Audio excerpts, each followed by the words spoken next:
అధ్యక్ష, ఈ రాష్ట్ర ప్రభుత్వం చాలా స్పష్టంగా చెప్తా ఉంది అధ్యక్ష. 9 నాడు అంటే ఈరోజు తెలంగాణ తల్లి అవతరణ దినోత్సవం, డిసెంబర్ 9న తెలంగాణ తల్లి అవతరణ ఉత్సవం అధికారికంగా నిర్వహించాలని ప్రజాప్రభుత్వం నిర్ణయం తీసుకుంది. ఈరోజు మనం చేసేటువంటి ఈ సభలో చేసిన స్టేట్మెంట్తో పాటు ఈరోజు మనం చేసుకున్నటువంటి విగ్రహ ఆవిష్కరణ సంబంధించి కూడా రాష్ట్ర ప్రభుత్వం నిరంతరం ఈ ఉత్సవాన్ని రాష్ట్ర ప్రభుత్వ ఉత్సవంగా అధికారికంగా ప్రతి సంవత్సరం నిర్వహిస్తాం. ఇది నిర్వహించడం మనందరి బాధ్యత అని కూడా ఈ సందర్భంగా మనం చేస్తాను అధ్యక్ష.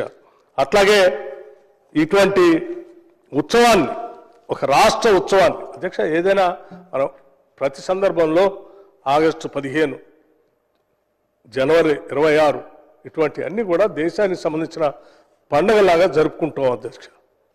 అట్లాగే మనకు కూడా ఈ రాష్ట్ర ఆవిర్భావం సంబంధించినటువంటి దినాన్ని మనం ప్రకటించిన రోజుని ఈ రాష్ట్ర పండుగలాగా, అధికారికమైనటువంటి పండుగలా జరుపుకోవటం కోసమే ఈరోజు ఈ విగ్రహావిష్కరణ ఏర్పాటు చేసుకుంటూ అధికారికంగా భవిష్యత్తులో కూడా చేసుకుందాం చాలా స్పష్టంగా చెప్తా ఉన్నాం.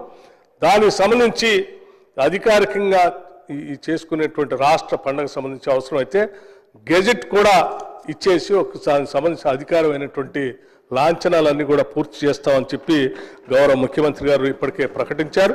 వారి సందేశాన్ని కూడా మీ ద్వారా ఈ సభకి, ఈ రాష్ట్ర ప్రజలకు కూడా తెలియజేస్తున్నాం అధ్యక్ష.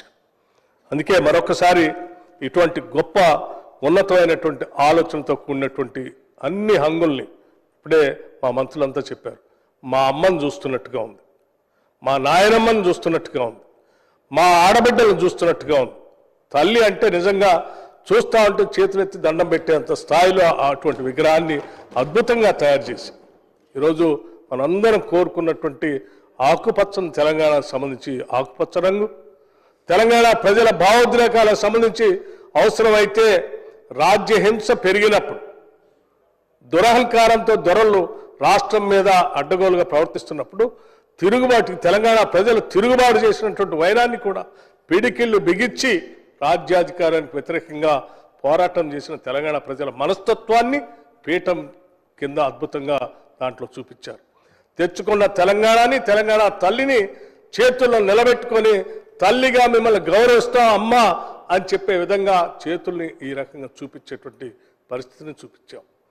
చక్కటి ఎరుపు రంగుతో ఈ తెలంగాణ ప్రజల యొక్క భావోద్రేకాలు, ఎరుపు అనేది ప్రగతిశీల భావాలకి సంబంధించినటువంటి అంశాన్ని కూడా స్పష్టంగా అందులో పొందుపరిచి, అట్లాగే ఒక తల్లి తన బిడ్డ కానీ తనకు సంబంధించినటువంటి వాళ్ళు ఎప్పుడు ఎవరు ఆపదలో ఉన్నా కానీ తల్లి సుభిక్షంగా ఉండు బిడ్డ అని చెప్పి ఆశీర్వదించే విధంగా, ఆపన్న హస్తం కూడా చూపించే విధంగా చక్కగా రూపొందించి తెలంగాణలో పుట్టిన ప్రతి బిడ్డని భవిష్యత్తులో తెలంగాణ భవిష్యత్ తరాలు కూడా అందరూ సుభిక్షంగా ఉండాలని చెప్పి ఆశీర్వదించే విధంగా ఆపన్న హస్తంతో తయారు చేసినటువంటి ఈ విగ్రహం నిజంగా తెలంగాణ ప్రజల మనోభావాల్ని చాలా స్పష్టంగా చూపిస్తోంది అధ్యక్ష. అట్లాగే తెలంగాణలో పండేటువంటి పంటలన్నింటినీ కూడా చూపించడానికి కావాల్సిన విధంగా మొక్కజొన్న కంకులు, సజ్జ, జొన్న అటన్నింటినీ ప్రతీకలుగా చూపిస్తూ వరి కంకులతో సహా అద్భుతంగా తయారు చేసినటువంటి ఆ రూపశిల్పికి కూడా ఈ సభ తరఫున వారికి కూడా నా అభినందనలు తెలియజేస్తూ ఉన్నాం. దీనిపైన ప్రత్యేక దృష్టి సారించి ముఖ్యమంత్రి గారు అందరి అభిప్రాయాలు తీసుకొని చక్కగా ఏర్పాటు చేసి ఈరోజు తెలంగాణ తల్లి విగ్రహాన్ని ఆవిష్కరణ చేసే కార్యక్రమానికి ఆ ప్రకటనకు సంబంధించి కూడా సభ అందరి తరఫున నేను వారికి కూడా ప్రత్యేక అభినందనలు, ధన్యవాదాలు తెలియజేస్తూ సభలో ఉన్నటువంటి మిత్రులందరూ కూడా ఒకటే విజ్ఞప్తి చేస్తూ ఉన్నాం. ఈరోజు ఓ పండుగలాగా మనం జరుపుకుంటున్నాం. ఈ పండుగ ప్రజలందరి పండుగ, రాష్ట్ర పండుగ. సాయంత్రం జరిగేటువంటి ఈ విగ్రహావిష్కరణ కార్యక్రమానికి కూడా సభ్యులందరూ నిజంగా తెలంగాణ మీద ప్రేమ ఉన్నటువంటి ప్రతి ఒక్కళ్ళు, తెలంగాణ తల్లిని గౌరవించుకోవాలని కోరుకునే ప్రతి ఒక్కళ్ళు కూడా ఇందులో పాల్గొనవలసిందిగా మీ అందరికీ ఈ సభ ద్వారానే విజ్ఞప్తి చేస్తూ ముగిస్తా ఉన్నాను అధ్యక్ష.